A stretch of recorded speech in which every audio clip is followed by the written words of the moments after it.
Students, जो हम lesson 10 कर रहे थे उसी में ही आज हम एक नया क्वेश्चन शुरू करने जा रहे हैं और वो है नॉर्मल प्रॉफिट, सामान्य लाभ। मैंने लास्ट लेक्चर में बताया था कि पूर्ण प्रतियोगिता बाजार में अल्पकाल में कोई भी फर्म है उसको लाभ की 3 संभावनाएं हो सकती हैं। पहली नॉर्मल प्रॉफिट, सामान्य लाभ, दूसरी असामान्य लाभ, सुपर नॉर्मल प्रॉफिट, और तीसरी मिनिमम लॉस, न्यूनतम हानि।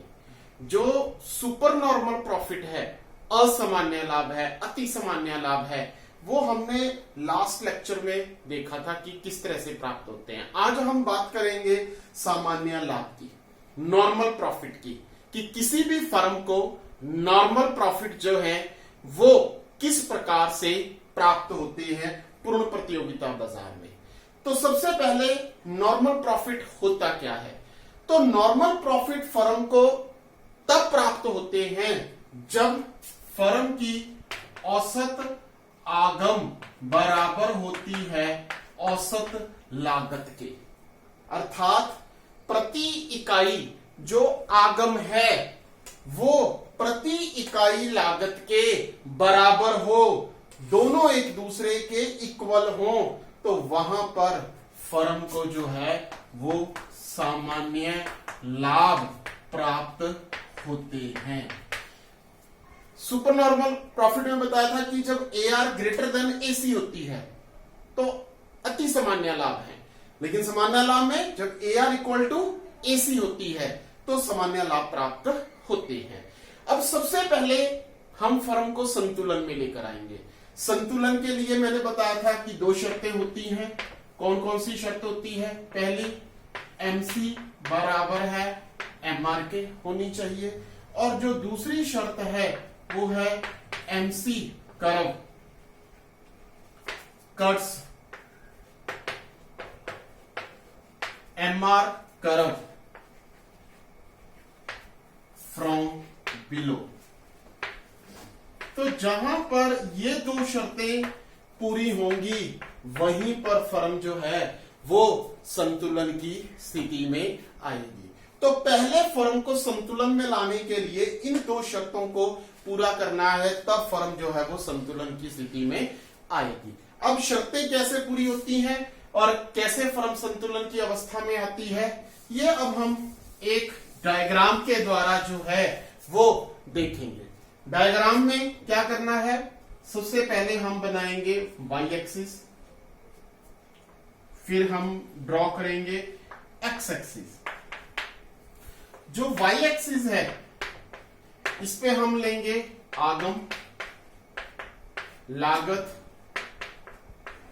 और लाभ, ये आएंगे, और x एक्सिस पे हम क्या लेंगे? उत्पादन। तो पहले शर्तों को पूरा करेंगे। शर्तों को पूरा करने के लिए हमें MR कर्व चाहिए, MC कर्व चाहिए। पूर्ण प्रतियोगिता में सभी को पता है क्या कि MR कर्व ही AR कर्व होता है, मतलब ये AR कर्व है और यही फर्म का क्या है? MR कर्व है, जिसको हम OP कीमत भी कह देते हैं, क्योंकि कीमत और औसत आगम सेम होते हैं। तो ये फर्म की क्या है? PP रेखा है, अर्थात फर्म OP कीमत के ऊपर अपनी वस्तु को बेचती है। अब ये MR कर्व भी है। अब MC कर्व। MC कर्व हमें पता है कि U आकार का, या हम जिसको G आकार का भी बोलते हैं, वो बनाना है। ये MC कर्व है। अब ये वो बिंदु है, ध्यान से देखो सभी, ये वो बिंदु है जहां पर हमारी दोनों शर्तें पूरी होती है, जिसको हम संतुलन बिंदु E कहते हैं। दोनों शर्तें कौन सी? MC MR के बराबर होनी चाहिए, क्योंकि यहां पर ये MC कर्व इस MR कर्व को कट कर रहा है, इसलिए बराबर है। दूसरा, MC MR को नीचे से काटनी चाहिए, तो यहां पर MC कर्व MR को E बिंदु के ऊपर काट रहा है और नीचे से काट रहा है, तो इसलिए यहां पर दोनों शर्तें पूरी होती है और इस स्थिति में जो फर्म है वो OM मात्रा का उत्पादन करके संतुलन की स्थिति में होती है। यहां संतुलन की स्थिति में है OM मात्रा का उत्पादन करके। अब इस OM मात्रा को वो क्या करती है फर्म, OP या EM कीमत के ऊपर बाजार में बेचती है, जिससे फर्म को EM औसत आगम जो है वो प्राप्त होती है। अब हम बात करेंगे लागत की। तो लागत क्या है, जितनी AR है उतनी ही AC होती है। हमने AC कर्व इस तरह से ड्रॉ करना है कि वो इस AR कर्व को स्पर्श करता हुआ निकले और U आकार का। कैसे, यहां से हमने AC कर्व ड्रॉ करना है। ध्यान से देखो, ये है, ये यहां पर आ रहा है, तो यहां से हमने AC कर्व जो है इस तरह से बना देना है U आकार का। ये U आकार का AC कर्व बन गया है और ये यहां पर कट करना चाहिए, यहां पर बिंदु E के ऊपर। अब इस E बिंदु पर AC अगर कट कर रहा है तो क्या पता चल रहा है कि फर्म की जो लागत है वो कितनी है, EM। इसका मतलब औसत आगम भी कितनी थी फर्म की, EM है, और लागत भी कितनी है फर्म की, EM है। तो दोनों क्या है, एक दूसरे के बराबर हैं और यहां पर जो है शर्तें भी पूरी हो रही हैं। कौन सी, MCMR के बराबर, और MCMR को काट रही है, इसलिए यहां पर फर्म बिंदु E के ऊपर फर्म को क्या हो रहे हैं, नॉर्मल प्रॉफिट। तो यहां फर्म जो है वो नॉर्मल प्रॉफिट प्राप्त करती है। तो इस तरह से अल्पकाल में, शॉर्ट पीरियड में फर्म को जो है वो सामान्य लाभ प्राप्त होते हैं। तो सामान्य लाभ जो है वो इस तरह से हमने जो है वो दिखाने हैं कि किस तरह से प्राप्त हो रहे हैं। तो मैं फिर रिपीट कर देता हूं कि पहले दो शर्तें पूरी करनी है। कौन सी, MCMR के बराबर होनी चाहिए, और दूसरी शर्त MCMR को नीचे से काटनी चाहिए। जब दो शर्तें पूरी होंगी तो फर्म OM मात्रा का उत्पादन करेगी, संतुलन की स्थिति में होगी, और उसके बाद जो है फर्म दूसरी शर्त पूरी करेगी, MCMR को नीचे से काट रही है। तो यहां पर दो शर्तें पूरी होंगी तो फर्म संतुलन की स्थिति में आ जाएगी। तो ये था नॉर्मल प्रॉफिट। अब हम बात करते हैं तीसरी संभावना की।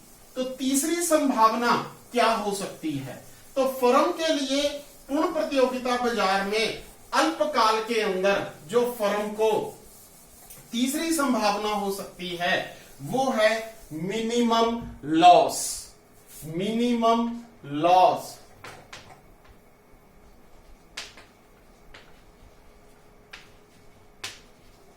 अर्थात न्यूनतम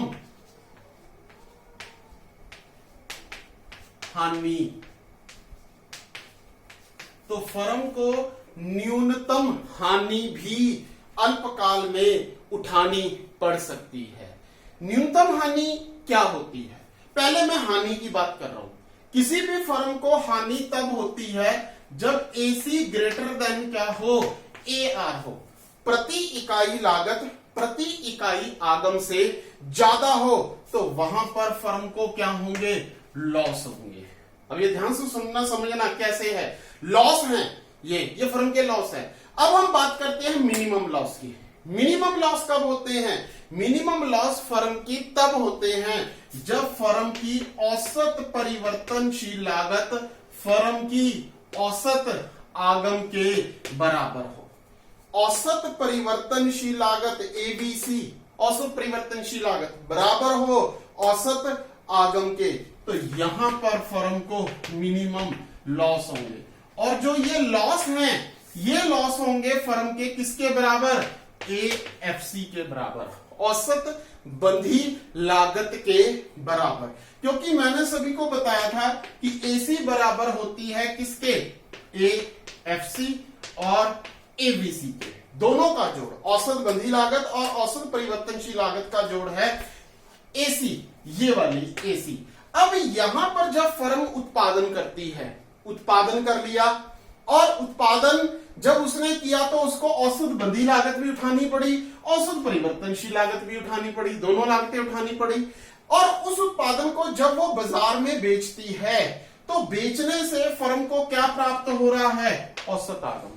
अगर वो औसत आगम उसकी औसत परिवर्तनशील लागत के बराबर हो रही है, औसत आगम औसत परिवर्तनशील लागत के बराबर प्राप्त हो रही है या इससे थोड़ी सी ज्यादा प्राप्त हो रही है, तो उस स्थिति में फर्म को हानि होगी। और वो हानि क्या है? मिनिमम लॉस है, न्यूनतम हानि है, जो कि औसत बंधी लागत के बराबर है, क्योंकि ये उसको प्राप्त नहीं हो रही, सिर्फ ये मिल रही है, ये इसके बराबर मिल रही है और ये इसको नहीं मिल रही है, ये प्राप्त नहीं हो रही है। यही लॉस इसके फर्म के क्या हैं? मिनिमम लॉस हैं। और ये जो स्थिति होती है एबीसी बराबर एआर, इसको हम कहते हैं shut down point. Shut down point बड़ा इंपॉर्टेंट पॉइंट है ये, शट डाउन पॉइंट, उत्पादन बंद बिंदु। उत्पादन बंद बिंदु वो बिंदु जहां पर औसत परिवर्तनशील लागत और औसत आगम दोनों एक दूसरे के इक्वल होते हैं, वहीं पर शट डाउन पॉइंट होता है।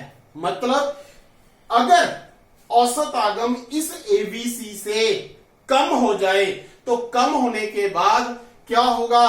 फर्म शट डाउन कर जाएगी, मतलब उत्पादन बंद कर देगी। अल्पकाल में वो उत्पादन बंद कर सकती है। उत्पादन अगर बंद भी कर दे तो भी उसे औसत बंधी लागतें उठानी पड़ेंगी, ये लागतें उसे फिर भी उठानी पड़ेंगी अगर वो उत्पादन बंद कर दे, क्योंकि ये बंधी लागतें हैं, उसे सहन करनी पड़ेंगी। इन बंधी लागतों के बराबर जो लॉस होंगे दैट इज मिनिमम लॉस। मतलब शटडाउन के बाद भी फर्म को मिनिमम लॉस उठाने पड़ेंगे और ये मिनिमम लॉस उठाकर फर्म जो है वो उत्पादन जारी भी रख सकती है और उत्पादन बंद भी कर सकती है। ये उसकी अपनी मर्जी है, क्योंकि अगर वो बंद कर देगी तो भी इसके बराबर मिनिमम लॉस होंगे। अगर वो उत्पादन जारी रखेगी कि चलो उत्पादन हम कंटिन्यू करते हैं और आने वाले टाइम में जो मिनिमम लॉस है इसको हम कवर कर लेंगे और प्रॉफिट में आ जाएंगे, तो वो उत्पादन जारी रख सकती है। ये स्थिति होती है मिनिमम लॉस की। अब ये जो मैंने सारा बताया है इसको हम एक डायग्राम के थ्रू देखते हैं कि डायग्राम में कैसे फर्म को जो मिनिमम लॉस है वो प्राप्त होते हैं। तो इसकी डायग्राम की प्रैक्टिस बहुत जरूरी है, तभी ये क्लियर होगा। ध्यान से देखना डायग्राम कैसे बन रहा है।